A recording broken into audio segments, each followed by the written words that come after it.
I'm Valerie. I'm a freshman in screenwriting, and I loved the movie. Really appreciate you being here.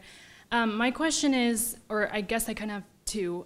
In commercial Hollywood, the romantic comedies nowadays are kind of the, typical boy ends up with girl. And Shark Attack. Right. And my question was, is there anything, like maybe idol or a motivator that kept you going, although you took a different track with this and really, were so... What were like the movie touchstones and stuff that we could sort of say, this worked, maybe we could do it that way?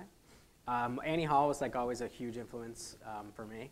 The mandate was really like, we're so sick of what you're talking about, like boy, girl, ridiculous obstacle keeping them apart.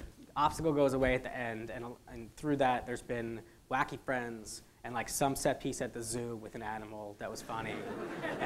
and like that stuff drove me crazy because I love movies that I can relate to and that like were speaking to something that had something to do with what I was going through. And the greatest romantic comedies are the ones that are romantic and the comedy's coming from the couple, it's coming from the romance. Like that's the best stuff. And they stopped doing that almost for like a really long time. And so we were like, okay, we're not doing any of that stuff. And we were like, we're gonna touch on it. We're gonna have a wacky friend. And we're gonna have like a sister who's wise beyond her years. But we're not gonna like overexpose them. And we're gonna like make it very clear that like hopefully the fun and everything else is coming from these two people. And as long as we stuck to that, we felt like we were able to tell this the way we wanted to tell it. And to Spock Searchlight's credit, they never said they should end up together, or we should make this a little more conventional, or make it a two-hander. You hear that all the time. We had a ton of meetings with people. They were like, so we love 500, but like, is there any way to make it not about a relationship?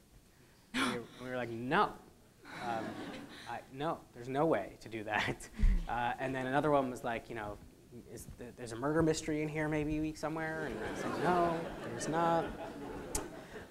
And could they end up together, or could we make this as much about her as about him, and all those things that we didn't actually have to deal with Searchlight, and we were able to make it the way we wanted to.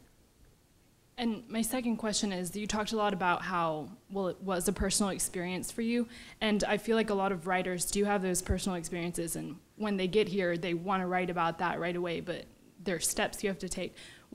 How would you go about maybe... No, I think write it, but write it as interesting as you can. Write it so that people are going to want to read it. No one wants to read this story told in a way that, the real version of it is me and don't go, whatever it is. It's really sad and boring and not interesting. But if you can write that personal experience in an interesting way that would make people want to watch it, that's the best. That's going to be way better than something that you write that you have no connection to. Yeah. Thank you so much. Thanks.